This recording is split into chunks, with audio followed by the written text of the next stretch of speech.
সুবহানাল্লাহ। যে রবের হয় সবকিছু তার হয়, যে রবের হয় সবকিছু, বলেন না, সবকিছু তার হয়। যে রবের হতে পারে নাই, একটু সবাই বললে খুশি হব, তার কিছু, এই অঙ্কটা আমরা বোঝার চেষ্টা করি না। একবার বলি আলহামদুলিল্লাহ। আচ্ছা, আমাদের আত্মীয় স্বজন কি কম না বেশি? স্যার সবাই খুশি করতে পারবেন? জীবনে কোনোদিন মানুষকে খুশি করা যায় না। শুনতে অসুন্দর লাগলেও বলি, আল্লাহ এত কিছু দেওয়ার পরে মানুষ খুশি হচ্ছে না।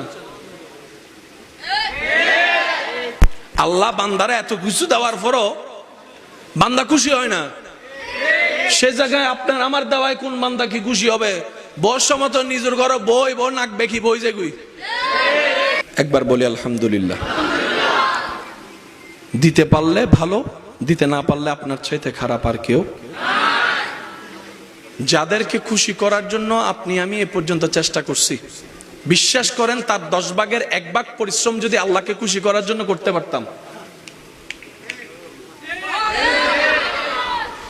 ওনাকে আইফোন দেওয়ার পরে 2 দিন খুশি থেকে 3য় দিন উনি বলে, আইফোন 15 এনে দিছো, 16 বাজারে আসছে, এখন ওইটা দাও। সন্তানকে এটা দিয়েছেন, আরেক সন্তান মুখ বেজার করে বসে আছে। বড় ভাইয়ের সামনের দোকানটা দিছে, আমারে দিছে ভিতরেরটা। অথচ একটা দোকান কিনতে বর্তমানে 40, 50, 60 লাখ টাকা পর্যন্ত খরচ হয়। এটা তার আর মাথায় নেই যে বাবা ফিরে দিছে। সবাই শুধু কেমনে রাগ করা যায়।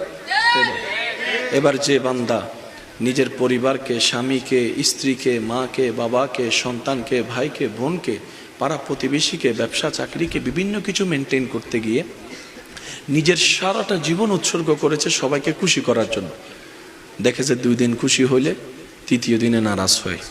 আবার অনেক সময় দেখা যায় ডাইন পক্ষ খুশি হলে বাম পক্ষ নারাজ, বাম পক্ষ খুশি হলে পিছনের পক্ষে নারাজ হয়।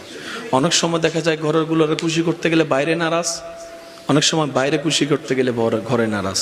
এবার সে বান্দা জীবনের শেষ প্রহরে এসে ভাবতে লাগলো, আফসোস কাদেরকে খুশি করতে জীবনের সময় পার করলাম। এটা না করে যদি আল্লাহকে খুশি করার জন্য সময় পার করতাম, কতই না উত্তম হতো।